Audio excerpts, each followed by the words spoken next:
दोस्तों आदाब अर्ज़ है, मैं अनीस अहमद ख़ान हिंद वॉइस से आपसे मुखातिब हूँ। इसे कहते हैं गांव बसा नहीं कि लुटेरे आ गए। मैं कहावत से ही शुरू कर रहा हूँ। यूपी में बड़ी मशहूर कहावत है, वैसे सब जगह बोली जाती है लेकिन यूपी में ज़्यादा बोली जाती है। गांव बसा नहीं, लुटेरे आ गए हैं। अभी सुप्रीम कोर्ट के आदेशानुसार जो बाबरी मस्जिद की एवज़ में जो जगह मिली थी सुन्नी वक्फ बोर्ड को, उसमें मस्जिद बनना या कोई चीज़ बनने की तामीर अभी शुरू हुई नहीं। 5 एकड़ ज़मीन पर उस पर हिंदू महासभा और अयोध्या हनुमानगढ़ी के नागा साधुओं ने सुप्रीम कोर्ट में रिट डाल दी उसके ख़िलाफ़ कि वो अड़ंगे लगाना शुरू कर दिए। यानी चैन नहीं है किसी तरीके से। क्या वो सरकार ने ज़मीन दी, उसमें भी अभी डिस्प्यूट चल रहा है। एक बहुत बड़ा ग्रुप कर रहा है कि हमें इसमें पार्टिसिपेट नहीं करना है। सुन्नी वक्फ बोर्ड जो कि सरकारी संस्था होती है, उसने उसके कागजात ले लिए। अभी ज़मीन का कुछ नहीं हुआ है, अभी उसका मालिकाना हुकूक भी लेना है।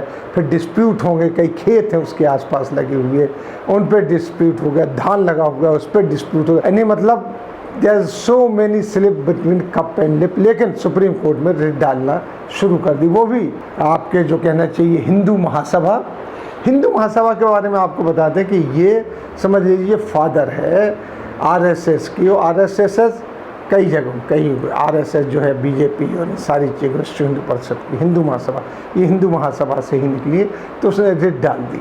खबर में आगे बढ़ने से पहले मैं आपसे एक अपील करता हूँ कि हमारे हिंद वॉइस को ज़्यादा से ज़्यादा शेयर कीजिए और इसकी वेबसाइट पे जाइए। आप देखते हैं कि हम लोग वो खबरें देते हैं कि जो गोदी मीडिया या तो देता नहीं है, बचता है, या उसके पास होते ही नहीं है। लेकिन हम सीमित संसाधनों में ये सब करते हैं। तो लिहाजा आपसे एक रिक्वेस्ट हो रही है कि नीचे जो नंबर है, पेटीएम नंबर है जो चल रहे हैं, उनके ऊपर आप कुछ न कुछ हमें माली इमदाद भेजिए।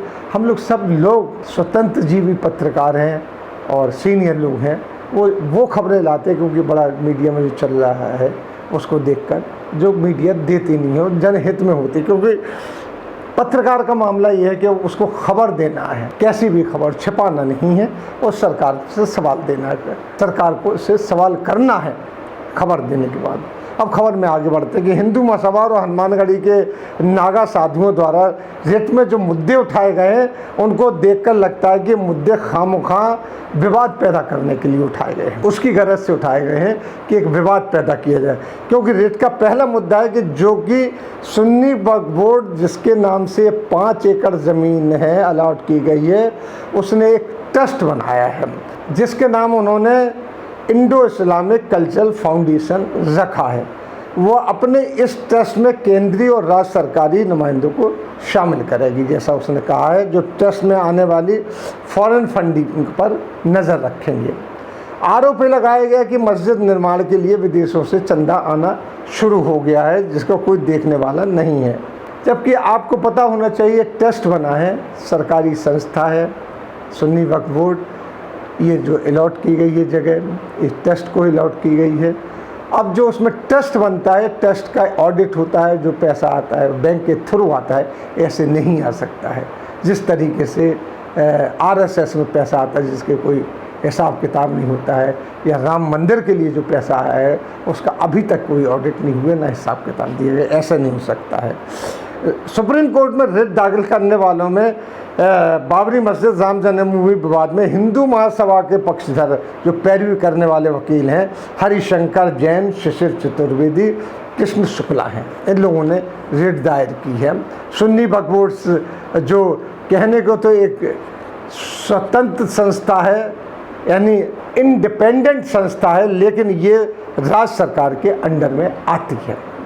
सुन्नी वक्फ बोर्ड ने मस्जिद के निर्माण के लिए इंडो इस्लामिक कल्चरल फाउंडेशन यानी IICF के नाम से एक ट्रस्ट बनाया, जिसके अलावा ट्रस्ट की ज़मीन पर मस्जिद के अलावा अस्पताल, community kitchen, research centre, library तामीर की जाए। कम्युनिटी किचन है कि आप कोई भी जा सकता है, उसमें खाना खा सकता है, सबके लिए खुला रहेगा। वो ट्रस्ट का एक अकाउंट भी खोला गया है जिसमें लोग चंदा तथा विदेश से आया हुआ चंदा जमा होगा, उसका प्रोविज़न है। लेकिन नज़र उसकी जब ऑडिट होगा उस पर रहेगी, बैंक में जमा होगा, हाथ के हाथ नहीं आएगा, और हाथ में आएगा वो बैंक में जमा होगा, फिर जाके मस्जिद में लगेगा। वैसे भी एक बात है कि मस्जिद जब बनती है तो उसमें हराम का पैसा इस्तेमाल नहीं हो सकता है, उसमें बाकायदा वो पैसा इस्तेमाल होता है जो कि एक शरन हिसाब से दिया जाता है, उसमें हराम का पैसा बिल्कुल नहीं होता है। और कुछ ऐसे पैसे भी नहीं होते हैं जिनको हराम करा दिया, शराब बेचने का पैसा नहीं आ सकता है, चोरी से लाए हुए पैसा नहीं लग सकता है, उसमें कई चीज़ें होती हैं। जब ट्रस्ट का अकाउंट उसका ऑडिट होना है, सारा लेन देन बैंकों से होना है, तो फिर इसकी क्या ज़रूरत है, पंगा लेने की ज़रूरत क्या पड़ गई है। ट्रस्ट के 15 मेंबर होंगे, ये मेंबर भी हैं उसके, जिसमें से 9 मेंबर जफ़र अहमद फ़ारूकी जो अध्यक्ष हैं और जो ऑलरेडी सुन्नी वक्फ बोर्ड के चेयरमैन हैं वो रहे। अदनान फ़ारूक शाह वाइस प्रेसिडेंट बने हैं, अतहर हुसैन सेक्रेटरी बने हैं, अदनान साहब यूपी सरकार की सहकारिता विभाग में हैं, अतहर हुसैन सेक्रेटरी हैं, फैज़ आफ्ताब ट्रेजरर हैं, और उसके अलावा मोहम्मद जुनैद सिद्दीकी, शेख सरदुज्जमा, मोहम्मद राशिद और इमरान अहमद हैं। इसमें इतने लोगों का ये ट्रस्ट बना है, ये नाम है। इसमें से 15 मेंबर होंगे, तो 9 मेंबर तो डिक्लेयर कर दिए गए हैं, कुछ रुके हुए हैं जो बाद में डिक्लेयर किया जाएंगे।